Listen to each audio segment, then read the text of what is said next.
A ver, ¿qué haces acá en San Marcos? Me invitaron a seguir hablando de lo que estoy hablando últimamente, que son los conflictos sociales. La Defensoría sacó el reporte mensual y por los datos de mayo se ve que el 50% de los conflictos que hay son a nivel socioambiental. ¿Eso qué puede decir de la situación A ver, de conflicto? si tomamos en cuenta que la base de la Defensoría es una información correcta, lo que te está dando cuenta es del tipo de conflictos que se está exacerbando. Es normal que cuando hay un tipo de conflicto que estalle, hay una suerte de proceso de repetición, de efecto de repetición de ese mismo tipo de conflictos. Esa es una posibilidad. La otra es que la forma como está sistematizando la información de la Defensoría esté siendo influenciada por este tipo de reclamos. Como ahora los conflictos mineros son los más evidentes, habría una suerte de problema en la sistematización y estarían seleccionando sobre todo estos conflictos. En el caso de que sea lo primero, ¿eso significaría que podría repetirse la situación de Andahuaylas, de Cusco, a nivel de todo el Perú? El tema es que no hay una vinculación entre esos conflictos. Por más que haya una suerte de elementos comunes, es decir, todos reclaman frente a la inversión minera, los reclamos de la gente son distintas, las empresas mineras son distintas. Entonces es muy difícil que haya una suerte de unidad, que haya una suerte de coherencia entre estos conflictos. Y esa es una característica de la conflictividad en el Perú. Bagua sorprende porque se diferencia a comparación de los demás conflictos en que es una organización mucho más transversal, mucho más coherente. El elemento importante en el caso para comprender el conflicto amazónico es el nivel organizativo de AYACEP. Parte de la base de datos que estoy elaborando, estoy haciendo una suerte de catastro, si se quiere, de frentes sociales. Entonces uno ve que algo así como anteriormente veíamos que las ONGs tienen un papel de intermediación en estos conflictos, otro actor importante que está tomando pues protagonismo son estos frentes sociales, que nuevamente son muy particulares, muy reivindicacionistas, muy regionales y que hay muy poca comunicación entre ellos. Esas hipótesis tipo Chichi Valenzuela que dicen que todo está articulado por Patria Roja y es una gran organización humanista, ¿podrían ser descartadas? Mira, yo les invito, sobre todo a los periodistas que tienen la información, a que revisen los periódicos del 80, 81, 82, que cuando aparecía Sendero Luminoso.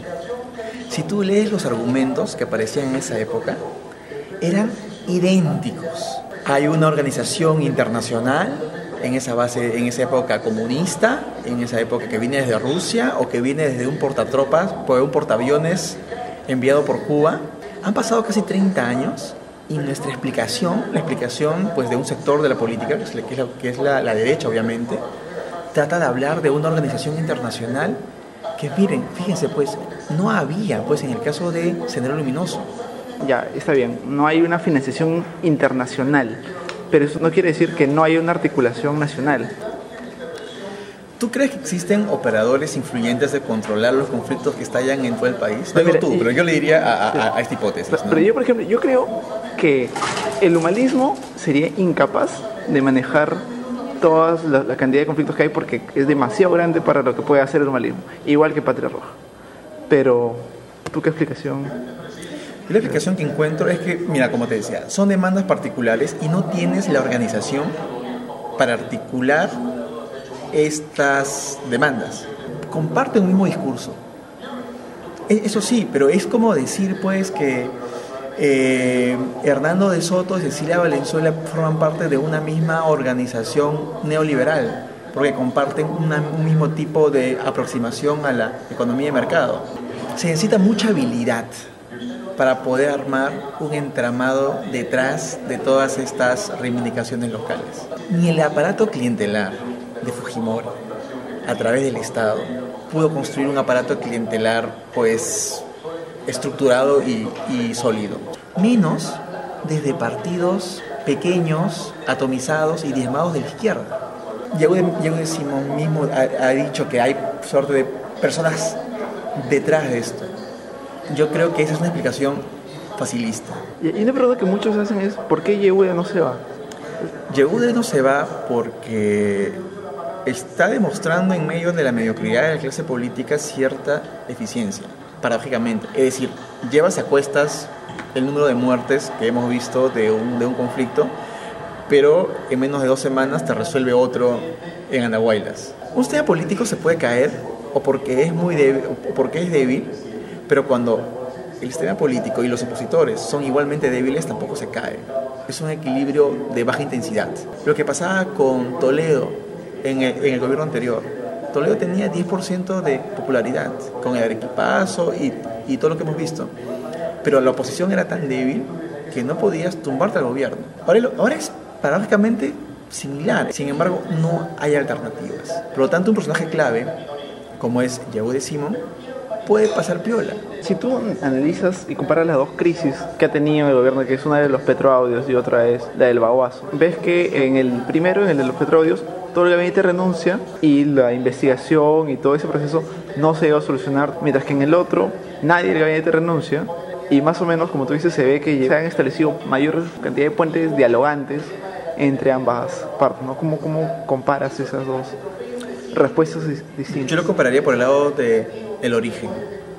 El origen de las crisis. Es decir, en un caso son denuncias periodísticas, donde claramente hay actores, dentro de esta debilidad de actores, cierto sector de la prensa que estuvo detrás de los petroaudios, con esa información pudo ser un factor mucho más fuerte que una movilización social. Si quieres ponerle caras a estas dos crisis ministeriales, las dos caras son Rómulo León y Pizarro. Es decir, en el caso de Rómulo León estás hablando de un operador político que está detrás de los negociados. Los negociados finalmente importantes, pero finalmente de medio pelo, es decir, que no están dentro de las tomas, de la alta jerarquía de toma de decisiones del país. Mientras que el otro causante de la crisis ministerial es un tipo de origen amazónico, como todos sabemos, que está ahora asilado en Nicaragua. Y las solidaridades que ha despertado son mínimas. Es decir, hay gente que, oye, sí, oye, los indígenas amazónicos hay que comprenderlos, hay que saber dialogar con ellos. Te despierta cierta indignación, de acuerdo, pero la consecuencia política de ello termina siendo más importante, más influyente estos negociados. La gente le da mucha más importancia, te tumbas a un gabinete, mientras que en reivindicaciones que deberían cambiar el sistema. O sea, perdóname, pero para mí una reivindicación social es más importante que un caso de corrupción. Llegó, decimos, no sabemos si va a seguir o no en el gabinete porque todavía no se toman las últimas decisiones. Pero fijémonos bien, la consecuencia política de estos dos tipos de crisis ministeriales, ¿no? Lo cual te habla de la importancia que estás dando a los actores políticos en el país.